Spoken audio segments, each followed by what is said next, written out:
Hello friends, welcome back to my YouTube channel Shri Balaji take.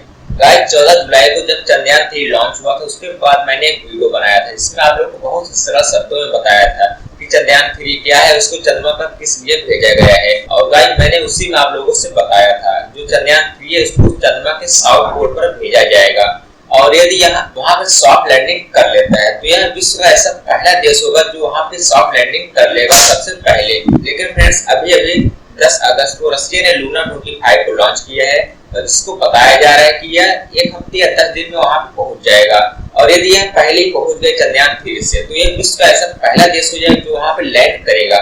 लेकिन guys इस पे मैंने सेपरेट वीडियो बनाया था कि कौन पहले पहुंचेगा। यदि आपने उसको नहीं देखा हो उसका लिंक वीडियो डिस्क्रिप्शन में होगा, आप उसको वहां से देख सकते हैं। तो फ्रेंड्स मैं रतनलाल और आप सभी का स्वागत है हमारे YouTube channel Shri Balaji tech में। सो फ्रेंड चलिए हम आज डिस्कस करते हैं चंद्रयान 3 के बारे में, लूना 25 के बारे में और इसरो के बारे में। तो आज हमारे साथ हैं सर अजय सिंह रावत जी जो अभी यूपीएससी के एस्पायर्ड भी हैं और इनको आईटी के क्षेत्र में काफी ज्यादा नॉलेज भी है। सो सर आपका बहुत बहुत स्वागत हमारे चैनल में।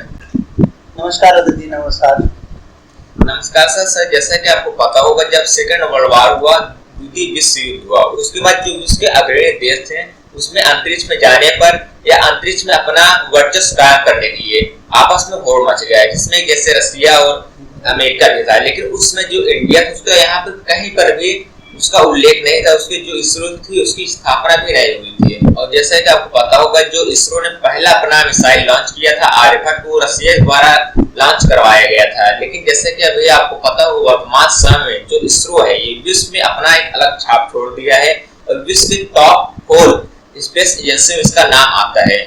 सो गाइस आइए हम जानते हैं सबसे पहले इसरो के सफर को जो इसमें विश्व की टॉप 4 एजेंसियों में इसका नाम आता है। तो इसके बारे में आपको यहाँ पे अजय सर इसके बारे में अच्छे से बताने वाले हैं। पहले तो नमस्कार रतन जी कि आपने मुझे एक मौका दिया कि मैं आपके दर्शकों को थोड़ा बता सकूं कि हमारे देश का जो ये प्रतिष्ठित संस्थान है इसरो, इसकी भूमिका आज वर्तमान में कहाँ पर है और कैसे ये हमारे देश को 21वीं सदी में जो हम बात करते हैं कि वासुदेव कुटुंबकम जैसे विचार हमारे प्राचीन काल से ही हमारे इतिहास में के पन्नों में है और वर्तमान में इसकी प्रासंगिकता भी है क्योंकि आज के समय में देख रहे हैं G20 की अध्यक्षता भारत कर रहा है। और उस समय पे इसरो जैसे संस्थान ने वैश्विक स्तर पे चंद्रयान 3 लॉन्च किया है, ठीक है, और अपना जो यान है चंद्रमा पर अपने उपग्रह को भेज दिया है, ठीक है। तो आज की परिस्थिति में जो इसरो का वर्चस्व है वो अचानक से तो नहीं बना, इसके पीछे हमें पहले जाना पड़ेगा, उस दौर में जाना पड़ेगा जहाँ पे USSR, ठीक है, और अमेरिका जैसे जो दो पक्ष में पूरा विश्व बटा था, जहाँ पे सिर्फ 2 महान शक्तियाँ उभर कर सामने आई थी। उस समय जब सबसे पहले रूस ने अपना एक मिशन भेजा स्पुतनिक, आपने भी सुना होगा रतन जी, स्पुतनिक भेजा था और स्पुतनिक नाम से भी उन्होंने एक वैक्सीन भी बनाई थी, सबसे पहली वैक्सीन भी उनकी बनी थी उसी नाम से। तो स्पुतनिक भेजा इन्होंने 1957 में। उसके बाद इनका जो पहला जो अभी हम लूना 25 इन्होंने मिशन लॉन्च किया है, इसका पहला संस्करण लूना 1 जो कि 1957 में लॉन्च हुआ था। अब पहला मिशन जो चंद्रमा के लिए वैश्विक स्तर पे विश्व में भेजा गया वो रूस था जिसने अपना लूना 1 भेजा। उसके बाद क्या हुआ, कुछ सालों बाद अमेरिका, क्योंकि 2 ही शक्तियां थी और दोनों एक दूसरे को आगे मतलब दोनों एक दूसरे को क्या कर रही थी, चैलेंज कर रही थी कि मैं फर्स्ट, रशिया कह रहा था, अमेरिका कह रहा था मैं फर्स्ट। इसके बाद 8-10 सालों बाद क्या हुआ, अमेरिका ने अपना मिशन भेजा। तो इस वर्चस्व की लड़ाई में पहली बार सफलता मिली अमेरिका को। अमेरिका को सफलता कैसे मिली, अमेरिका ने अपोलो 11 मिशन भेजा जिसमें आपने बचपन में ही हम लोगों को किताबों में पढ़ाया जाता है कि नील आर्मस्ट्रॉन्ग जो पहले व्यक्ति थे चांद पे पहुंचने वाले, चांद पे कदम रखने वाले, इसी मिशन के तहत अमेरिका पहला देश बना जिसने चांद पर अपना एक सफल अंतरिक्ष यान के तहत मानव युक्त अंतरिक्ष यान भेजा, अपोलो 11 के तहत, ठीक है। उसके बाद ये संयुक्त राज्य अमेरिका और यूएसएसआर की वर्चस्व की लड़ाई चलती रही। और उस समय जब रसिया ने अपना पहला मिशन भेजा था तो इसरो की स्थापना भी नहीं हुई। तो हम समझते हैं कि उस समय में इसरो एक होता है ना कि जंगल में बहुत सारे पेड़ उग चुके हैं बट अभी एक पौधा बोया गया, वो वाली कंडीशन थी इसरो के सामने कि एक पौधा बोया गया है अभी, और वो पौधा अभी पनप ही रहा है कि ये पेड़ अपना आकार ले चुके, फल देने लगे, ठीक है, कहीं ना कहीं। तो हम सबसे पहले समझेंगे कि इसरो को स्थापित कैसे हुआ, उसके पीछे क्या कारण रहे थे। और आपको जैसे पता है कि 1947 में 200 साल की गुलामी के बाद देश आजाद हुआ तो बहुत सारी समस्याएं हुई थी, भुखमरी, गरीबी, ठीक है। जो पाकिस्तान से आए हुए शरणार्थी थे उनको सेटल करना, उनको आवास देना, उनके लिए खान पीन की व्यवस्था करना, बहुत सारे चैलेंजेस थे, ठीक है। उस समय के मित्रा करके एक साइंटिस्ट थे जो कि हमारे आयनोस्फीयर के रिसर्चर थे, ठीक है। सीवी रमन जी के बारे में जानते हैं, उनकी शुरुआती दौर में भूमिका रही क्योंकि साइंस बैकग्राउंड थे। इसके बाद 1940 के बाद अचानक एक बड़े स्तर के जो हमारे वैज्ञानिक रहे विक्रम साराभाई जी, जिनका हैदराबाद में एक इंस्टीट्यूट भी था, भौतिक अनुसंधान प्रयोगशाला, उसके वो संस्थापक भी रहे। इसी के साथ भाभा जी, ठीक है, होमी जहांगीर भाभा जी के बारे में आपने सुना होगा। इन दोनों लोगों ने महत्वपूर्ण भूमिका निभाई और एक संगठन या एक प्रोग्राम या एक संस्था की स्थापना की। तो ये 1962 में एक संस्था बनी, Indian national committee on space research. यही संस्था आगे चल करके उस समय हमारे एक समाजवादी और वैज्ञानिक रूप से बहुत ज़्यादा वैज्ञानिक क्षेत्र में रुचि लेने वाले हमारे प्रधानमंत्री नेहरू जी थे, उनके सहयोग से भी इसरो की संस्थापना 1969 में हुई, ठीक है। अब ये 1969 का वो दौर है जहाँ पे बहुत सारी समस्याएं हैं भारत के पास, मगर भारत अंतरिक्ष में अपनी जगह ढूंढ रहा है, इन दोनों देशों के बीच में अपने जगह बनाने की कोशिश कर रहा है।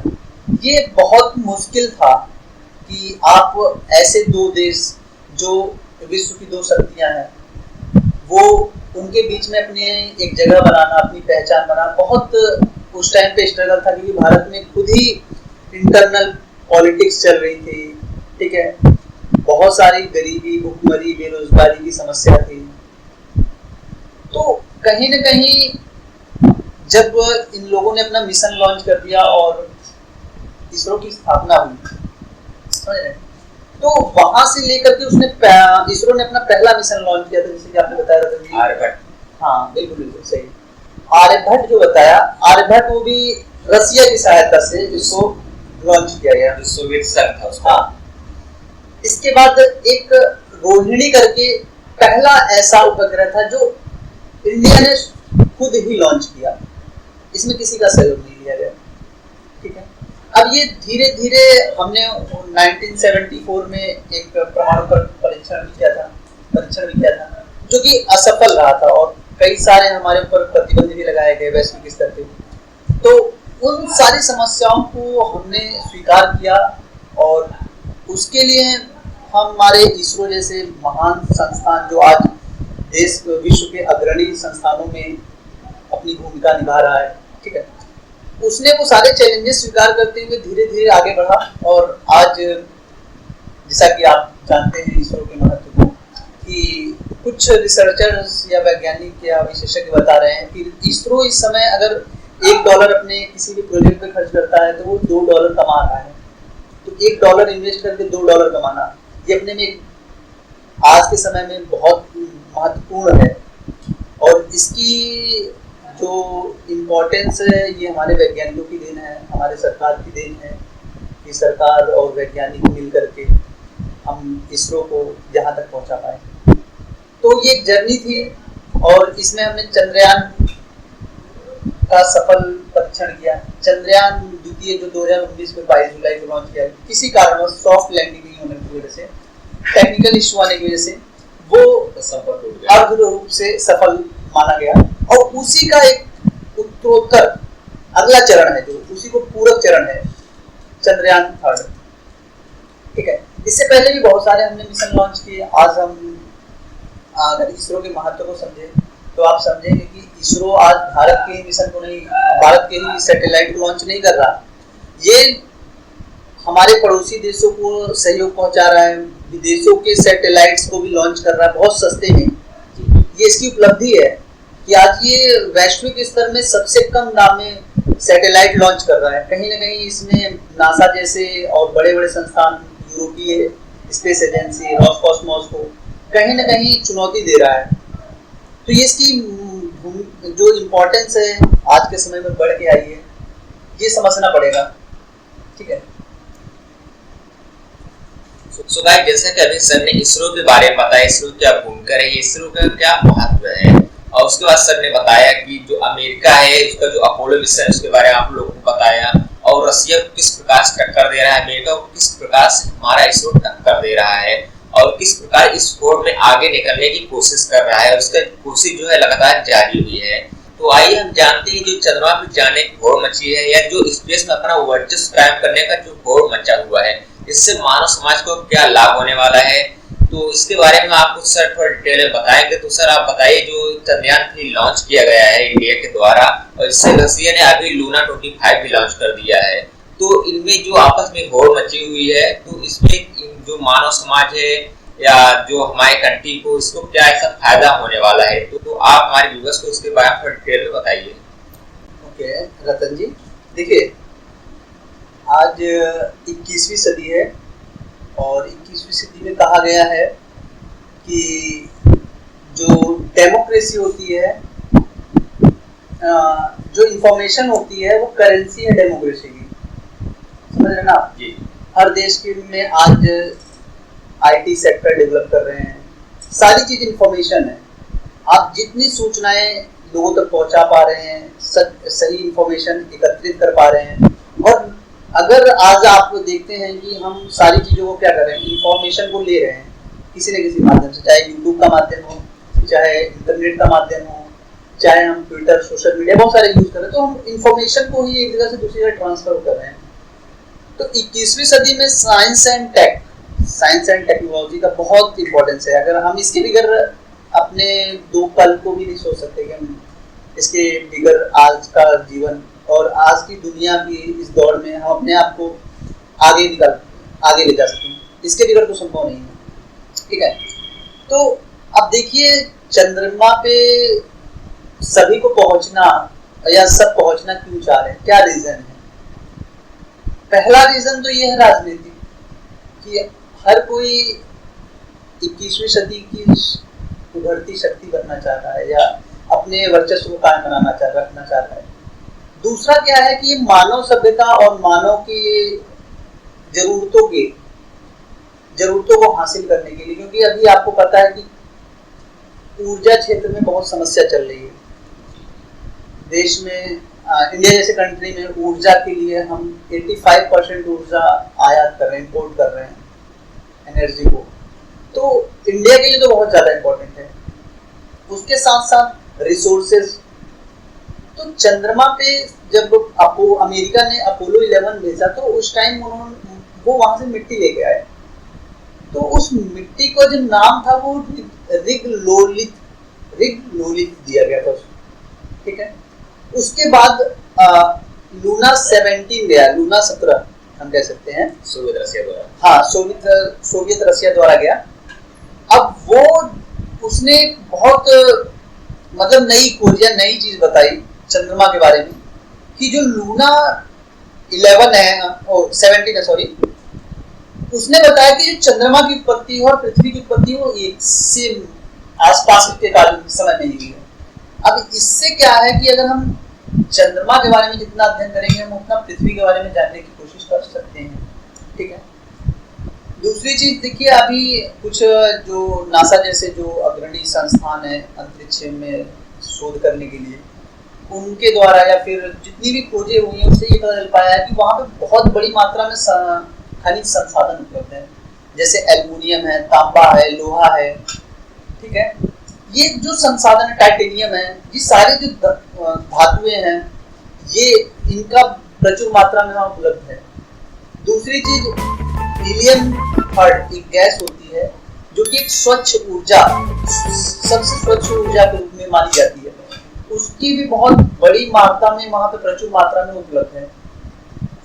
तो ये कुछ दूसरा चीज क्या हो सकता है कि अगर हम चंद्रमा पे जाएं तो वहाँ कंट्री अपना एक स्थान बना करके लोगों को टूरिज्म के लिए भेज सकते हैं, तो टूरिज्म का प्रमोशन होगा, प्रमोट होगा, कंट्री की आय बढ़ेगी। अगर इंडिया अगर जाता है वहाँ पे और ऐसी चीजों में उपलब्धि पाता है तो ये भारत के लिए गौरव का विषय होगा।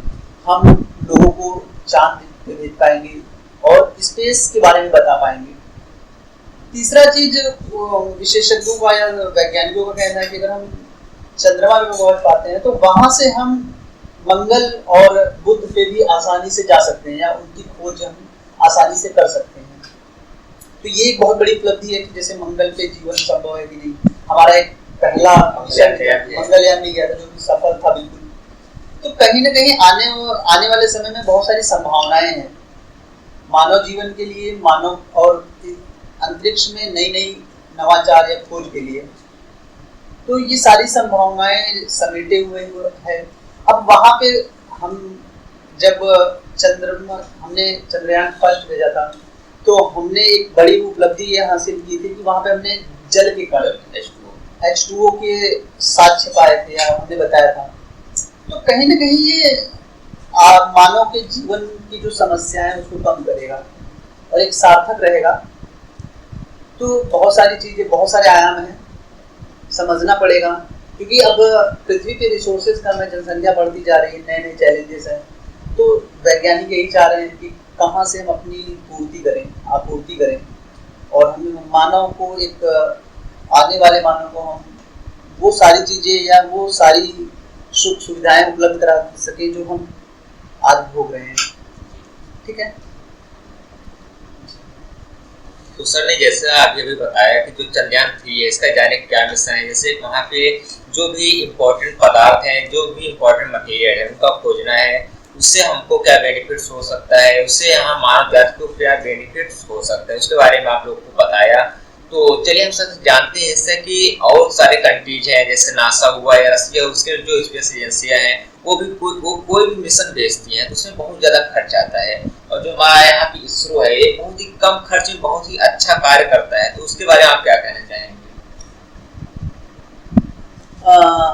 इसके बारे में मैं यही कहूँगा कि अगर हम कम खर्च में या कम पैसों में किसी भी मिशन को अन्य एजेंसी की अपेक्षा कम पैसों में भेज पा रहे हैं तो उसका सारा श्रेय हमारी सरकार और हमारे वैज्ञानिकों को जाता है।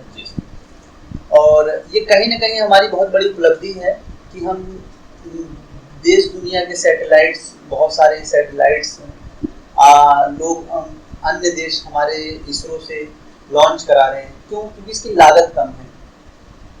कम पैसों में अगर हम अन्य देशों को, गरीब देशों को या डेवलप्ड कंट्रीज को, मतलब डेवलपिंग कंट्रीज को सुविधाएं पहुंचा पा रहे हैं तो ये हमारे लिए भी गौरव का विषय है और उनका भी हम सहयोग कर पा रहे हैं। तो कहीं ना कहीं नासा जैसा रोसकॉस्मोस जो अभी लॉन्च किया उन्होंने, रोसकॉस्मोस ने जो लूना 25 लॉन्च किया उसमें टाइम कम लग रहा है मगर पैसा बहुत ज़्यादा लगा है।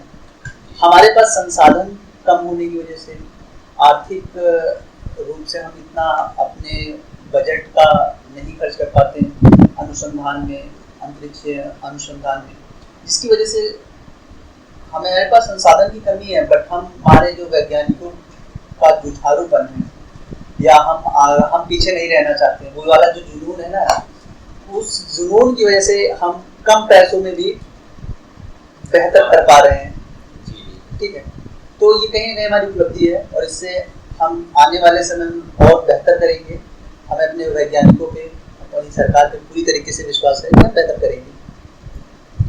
जैसा सर ने अभी बताया कि जो हमारा इसरो बहुत ही कम पैसे में बहुत अच्छा कार्य कर रहा है, जिससे जो डेवलपिंग कंट्री है, जो विकासशील कंट्रीज है, उसके ऊपर भी ज्यादा भार नहीं पड़ता है। वो अपनी सैटेलाइट भी वहां पे हमारे द्वारा भेज सकते हैं, जिससे कि इनडायरेक्टली रूप से अगर देखा जाए या इनडायरेक्टली या डायरेक्टली रूप से जो हमारी अर्थव्यवस्था है उसको भी एक बहुत ही अच्छे मात्रा में वहां पे उसको लाभ पहुंच रहा है। और दूसरी बात ये है जो हमारा इसरो है, इसका विश्व वैश्विक स्तर पर जो इसका नाम है ये एक अलग लेवल पे जा रहा है। तो चलिए हम टाइम को ज्यादा वेस्ट ना करते हुए, जैसे कि आपको पहले ही बताए थे कि हम आज बात करने वाले हैं चंद्रयान 3 के बारे में और लूना 25 के बारे में।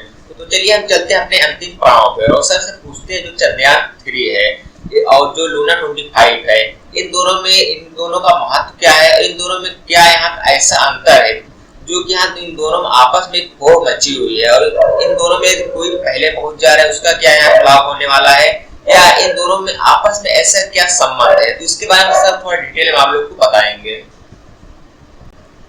रतन जी, पहले तो एक वो होता है ना कि फर्स्ट आने की होड़। जी जी, कि मुझे तो फर्स्ट ही आना है।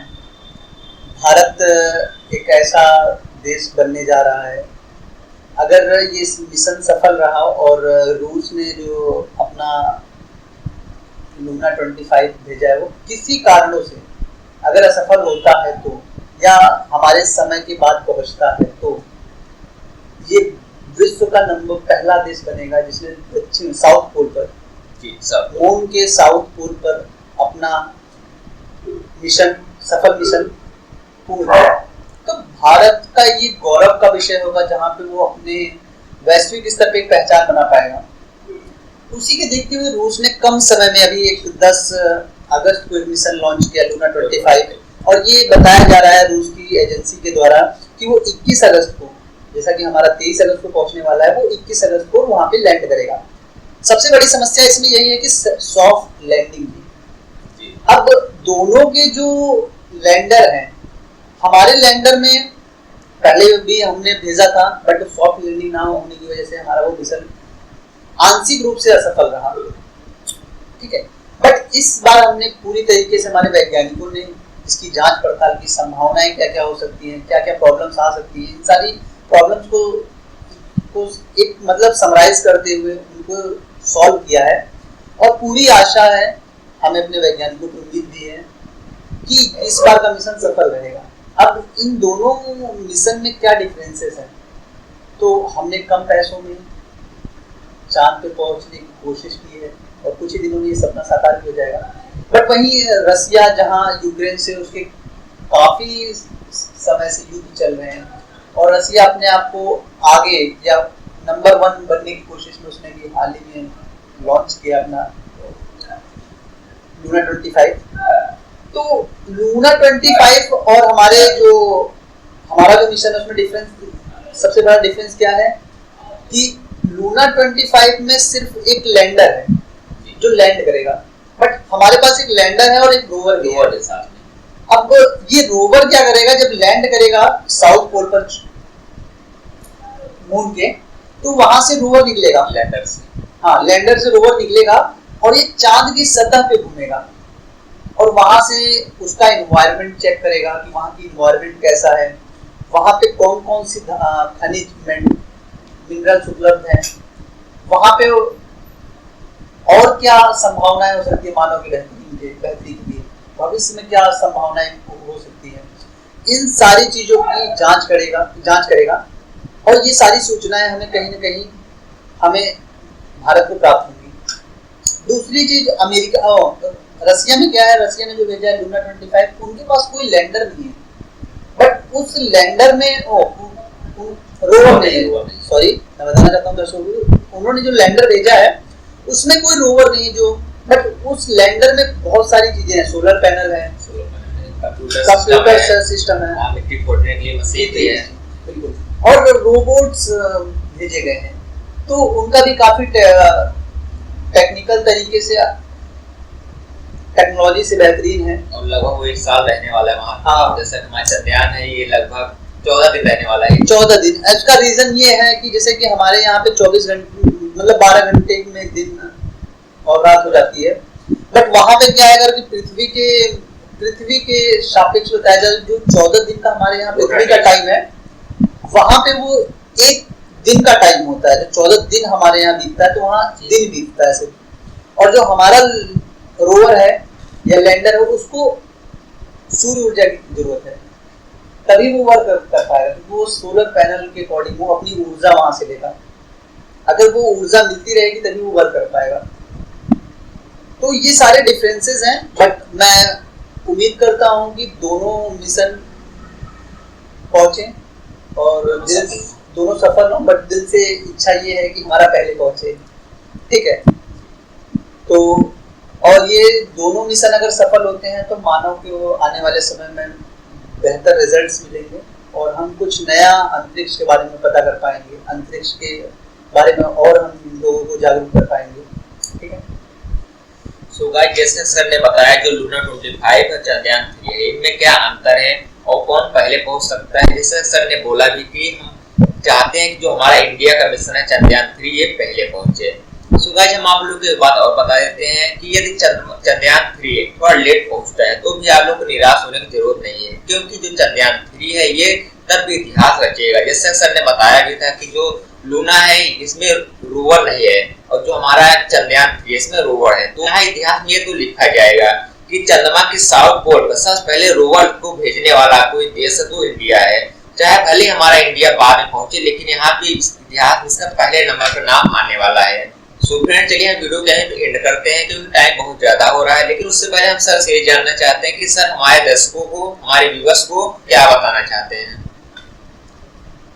रतन जी, ये प्रोग्राम बहुत आपने बेहतर रखा है, इससे आपके दर्शक जागरूक होंगे और भारत में इसरो के इम्पोर्टेंस को समझ पाएंगे और एक वैश्विक जो परिदृश्य बन रहा है या एक वैश्विक जो हमारे सामने समस्याएं हैं उसको समझ पाएंगे इस वीडियो के माध्यम से। और मैं चाहता हूँ कि ज़्यादा से ज़्यादा लोग इसको देखें, शेयर करें, लाइक करें और कहीं ना कहीं इसको आप एक एजुकेट मतलब किसी एग्जाम्स की तैयारी के पर्पज से ना समझिए, आप एक जागरूक इंसान की तरह समझिए।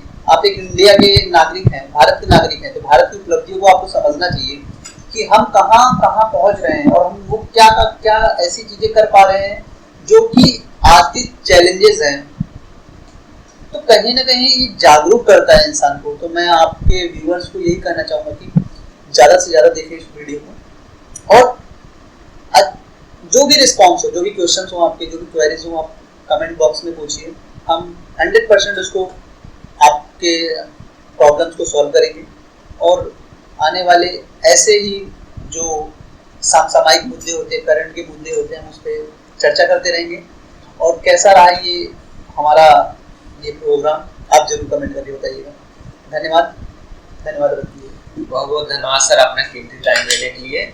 सो गाइस, जैसे कि सर अभी तक हमारे साथ बने हुए थे और आप लोगों को बहुत ही अच्छे तरीके से बहुत ही अच्छी जानकारी दी है और हम आप लोग की बार फिर से बोलना चाहते हैं कि आप लोग निराश बिल्कुल भी मत होइए, क्योंकि यदि इसरो ने इतनी मेहनत की है तो इतिहास रचेगा। इसरो पहले पहुंचे या ना पहुंचे, लेकिन उसका इतिहास में नाम आएगा कि इसरो ने सबसे पहले रोवर साउथ पोल पर भेजा ही था। और वहाँ उसके बाद यहाँ देखिए क्या क्या खोज होती है इसके द्वारा और इसरो द्वारा क्या क्या उपलब्धियां हासिल की जाती हैं। इसके बारे में हम थोड़ा डिटेल में आपको फिर से बताएंगे किसी अलग वीडियो में। जैसे जैसे यहाँ पे अपडेट मिलते रहेंगे हम आपको अपडेट करते रहेंगे। सो फ्रेंड्स, आज का वीडियो आपको कैसा लगा मेरे कमेंट बॉक्स में जरूर बताइए और ऐसे अमेजिंग और इन्फॉर्मेटिव वीडियो के लिए हमारे वीडियो को लाइक करिए, चैनल को सब्सक्राइब करिए। चलिए फ्रेंड्स, हम आपसे मिलते हैं नेक्स्ट वीडियो में एक नए टॉपिक के साथ। तब तक के लिए बाय बाय, जय हिंद।